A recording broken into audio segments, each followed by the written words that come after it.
Hi hello ಎಲ್ರಿಗೂ ನಮಸ್ಕಾರ. Welcome back to Sandhya Shetty's kitchen.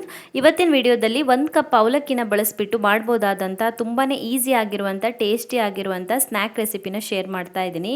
ತುಂಬಾ ಚೆನ್ನಾಗಿರುತ್ತೆ ತಿನ್ನೋದಕ್ಕೆ, ಕ್ರಿಸ್ಪಿಯಾಗಿ ಟೀ ಜೊತೆಗೆ ಸಂಜೆ ಹೊತ್ತು ತಿನ್ನೋದಕ್ಕೆ ತುಂಬಾ ಚೆನ್ನಾಗಿರುತ್ತೆ.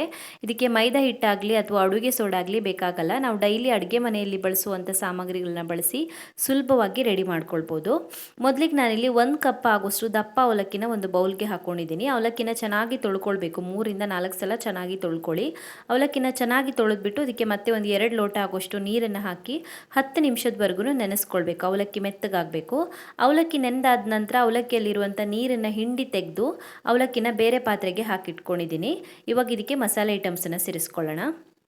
ಮೊದಲಿಗೆ 1/4 ಚಮಚ ಆಗೋಷ್ಟು ಜೀರಿಗೆ ಪುಡಿನ ಹಾಕ್ಕೊಳ್ಬೇಕು. ಹಾಗೆಯೇ 1/4 ಚಮಚ ಆಗೋಷ್ಟು ಅರಿಶಿನ ಪುಡಿನ ಹಾಕ್ಕೊಳ್ಳಿ.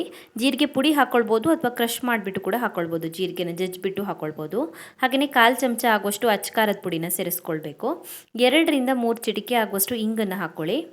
ಒಂದು 2 ಹಸಿಮೆಣಸಿನ್ಕಾಯಿ ಮತ್ತು ಒಂದು ಸ್ವಲ್ಪ ಕರಿಬೇವಿನ ಎಲೆಗಳನ್ನು ಚಿಕ್ಕದಾಗಿ ಹೆಚ್ಚಿಬಿಟ್ಟು ಹಾಕ್ಕೊಳ್ಳಿ. ಆದಷ್ಟು ಚಿಕ್ಕದಾಗಿ ಹೆಚ್ಚಿಕೊಳ್ಳಿ ಎರಡನ್ನು.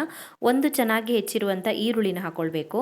1/4 ಚಮಚ ಆಗೋಷ್ಟು ಶುಂಠಿ ಬೆಳ್ಳುಳ್ಳಿ ಪೇಸ್ಟ್ನ ಸೇರಿಸ್ಕೊಳ್ಬೇಕು. ಎಲ್ಲ ಐಟಮ್ಸನ್ನು ಚಿಕ್ಕದಾಗಿ ಹೆಚ್ಚಿಬಿಟ್ಟು ಹಾಕ್ಕೊಳ್ಳಿ. ಈರುಳ್ಳಿ ಮತ್ತು ಹಸಿಮೆಣಸಿನ್ಕಾಯಿ ಎಲ್ಲ ಚೆನ್ನಾಗಿ ಮಿಕ್ಸ್ ಮಾಡ್ಕೊಳ್ಳಿ. ಇದನ್ನು ನೀರು ಹಾಕ್ಕೊಳ್ಬಾರ್ದು, ಇದಕ್ಕೆ ಡ್ರೈ ಆಗಿನೇ ಮಿಕ್ಸ್ ಮಾಡ್ಕೊಳ್ಳಿ.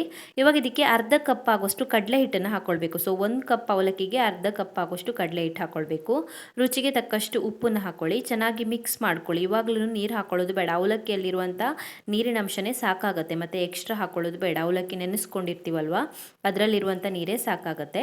ಇದಕ್ಕೊಂದು 2 ಚಮಚ ಆಗೋಷ್ಟು ಎಣ್ಣೆ ಹಾಕ್ಕೊಳ್ತಾ ಇದ್ದೀನಿ. 2 ಟೇಬಲ್ ಸ್ಪೂನ್ ಆಗೋಷ್ಟು ಕುಕ್ಕಿಂಗ್ ಆಯಿಲ್ನ ಹಾಕ್ಕೊಂಡಿದ್ದೀನಿ. ಮತ್ತು ಚೆನ್ನಾಗಿ ಮಿಕ್ಸ್ ಮಾಡ್ಕೊಳ್ಳಿ. ನಮ್ಗೆ ಈಸಿಯಾಗಿ ಉಂಡೆ ಕಟ್ಟೋದಕ್ಕೆ ಬರಬೇಕು, ಆ ರೀತಿಯಾಗಿ ಮಿಕ್ಸ್ ಮಾಡ್ಕೊಳ್ಬೇಕು. ಯಾವ ಶೇಪ್ ಬೇಕಾದ್ರೂ ಮಾಡ್ಕೊಳ್ಬೋದು. ನಾನಿಲ್ಲಿ ಸಿಲಿಂಡರ್ ಶೇಪ್ ಮಾಡ್ಕೊಳ್ತಾ ಇದ್ದೀನಿ. ತೆಳುವಾಗಿ ಉದ್ದಕ್ಕೆ ಸ್ಟಿಕ್ಸ್ ಥರ ಮಾಡ್ಕೊಳ್ತಾ ಇದ್ದೀನಿ. ನೀವು ಬೇಕಿದ್ರೆ ಉಂಡೆ ಆಗಿನೂ ಮಾಡ್ಕೊಳ್ಬೋದು ಅಥವಾ ಕಟ್ಲೆಟ್ ಥರ ಮಾಡ್ಕೊಳ್ಬೋದು, ವಡೆ ಥರ ಮಾಡ್ಕೊಳ್ಬೋದು. ಯಾವ ಶೇಪ್ ಬೇಕಾದ್ರೂ ಮಾಡ್ಕೊಳ್ಬೋದು. ನಾನು ಇದನ್ನು ಉದ್ದಕ್ಕೆ ಸಿಲಿಂಡರ್ ಶೇಪಲ್ಲಿ ಸ್ಟಿಕ್ಸ್ ಥರ ಮಾಡ್ಕೊಂಡಿದ್ದೀನಿ. ಸೊ ಎಲ್ಲ ಹಿಟ್ಟಿಂದನೂ ಕೂಡ ಇದೇ ರೀತಿ ಶೇಪ್ಗಳನ್ನು ಮಾಡಿಬಿಟ್ಟು ರೆಡಿ ಮಾಡಿ ಇಟ್ಕೊಳ್ಳಿ. ಮತ್ತು ಫ್ರೈ ಮಾಡೋದಕ್ಕೆ ಈಸಿ ಆಗುತ್ತೆ. ನಾನು ಎಲ್ಲ ಹಿಟ್ಟಿಂದನೂ ಕೂಡ ಸಿಲಿಂಡರ್ ಶೇಪ್ಗಳನ್ನು ಮಾಡಿ ರೆಡಿ ಮಾಡಿ ಇಟ್ಕೊಂಡಿದ್ದೀನಿ. ಇವಾಗ ಇದನ್ನು ಫ್ರೈ ಮಾಡ್ಕೊಳ್ಳೋಣ. ಫ್ರೈ ಮಾಡ್ಕೊಳ್ಳೋದಕ್ಕೆ ಆಲ್ರೆಡಿ ಎಣ್ಣೆನ ಕಾಯೋದಕ್ಕೆ ಇಟ್ಟಿದ್ದೀನಿ. ಎಣ್ಣೆ ಪೂರ್ತಿಯಾಗಿ ಕಾದ ನಂತರ ಉರಿನ ಮೀಡಿಯಮ್ ಫ್ಲೇಮಲ್ಲಿ ಇಟ್ಕೊಂಡು ಒಂದೊಂದೇ ಪೀಸ್ಗಳನ್ನು ಸೇರಿಸ್ಬಿಟ್ಟು ಡೀಪ್ ಫ್ರೈ ಮಾಡ್ಕೊಳ್ಬೇಕು. ಒಂದು 5 ನಿಮಿಷ ಫ್ರೈ ಮಾಡಿಕೊಂಡ್ರೆ ಸಾಕಾಗುತ್ತೆ. ಹೊರಗಡೆ ಕಲರ್ ಸ್ವಲ್ಪ ಡಾರ್ಕ್ ಆಗಬೇಕು, ಅಲ್ಲಿವರೆಗೂ ಫ್ರೈ ಮಾಡ್ಕೊಳ್ಬೇಕು. ಹೊರಗಡೆ ಕಲರ್ ಸ್ವಲ್ಪ ಡಾರ್ಕ್ ಆಗಿ ಕ್ರಿಸ್ಪಿ ಆಗೋವರೆಗೂ ಫ್ರೈ ಮಾಡ್ಕೊಳ್ಬೇಕು. ಒಂದು 5 ನಿಮಿಷದಲ್ಲಿ ಫ್ರೈ ಆಗಿಬಿಡತ್ತೆ. ಉರಿನ ಮೀಡಿಯಮ್ ಫ್ಲೇಮಲ್ಲಿ ಇಟ್ಕೊಳ್ಳಿ. ಸೊ ನೋಡಿ, ಈ ರೀತಿ ಡಾರ್ಕ್ ಕಲರ್ಗೆ ಬರಬೇಕು. ನಾವು ಕಟ್ ಮಾಡಿ ಹಾಕಿರುವಂಥ ಈರುಳ್ಳಿ ನೋಡಿದ್ರೆ ಗೊತ್ತಾಗುತ್ತೆ. ಈರುಳ್ಳಿ ಸ್ವಲ್ಪ ಡಾರ್ಕ್ ಆಗುತ್ತೆ, ಅಲ್ಲಿವರೆಗೂ ಫ್ರೈ ಮಾಡ್ಕೊಳ್ಬೇಕು. ಚೆನ್ನಾಗಿ ಫ್ರೈ ಆಗಿದೆ. ಇದು ರಿಮೂವ್ ಮಾಡ್ಕೊಳ್ಳೋಣ ಪಾತ್ರೆಯಿಂದ.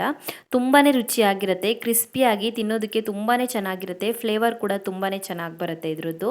ಎಲ್ಲರಿಗೂ ಇಷ್ಟ ಆಗುತ್ತೆ. ಮಕ್ಕಳಂತೂ ತುಂಬಾ ಇಷ್ಟಪಟ್ಟು ತಿಂತಾರೆ. ಒಂದ್ಸಲ ಟ್ರೈ ಮಾಡಿ ನೋಡಿ.